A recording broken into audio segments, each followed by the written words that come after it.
video, we'll be looking at finding the double angle values for the information we're given. So sine of x equals 1/8, and we know x is in quadrant 1. Now, very important, the instructions told us not to solve for x first. So we want to stay in exact values. How do we do that? Well, we're going to draw an angle in quadrant 1 first. We know the angle is x because we're told that sine of x is 1/8.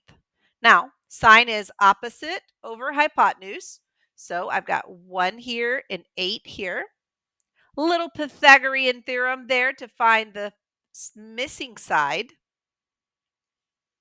And now we can find, let's do sine of double angle. Look at your identity. We know that is 2 sine of x cosine of x. Now, based on our drawing here, sine of x is 1/8. And cosine of x is adjacent over hypotenuse, square root of 3 over 8. So that means I've got 2 times square root of 3 over 64, or square root of 63 over 32. Let's do the same for cosine double angle. Now, you have 3 versions of this identity. You can choose any of the 3 you want. I'm going to use that first one.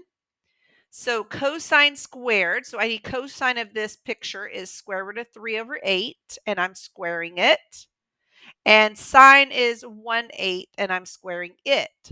So that gives me 63 over 64 minus 1 over 64, which is 62 over 64, but we want to reduce, and that gives me 31 over 32.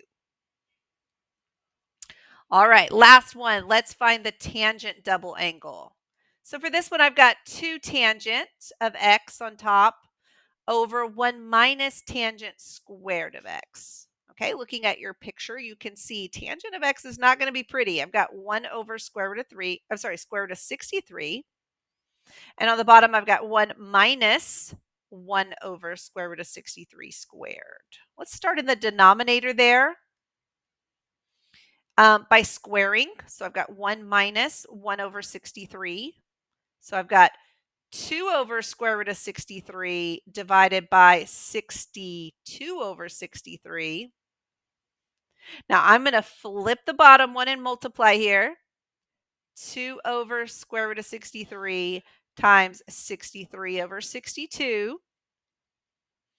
Little cross reducing there gives me 63 over 31 times the square root of 63. And then, of course, we want to rationalize because we do not want to leave that radical in the denominator.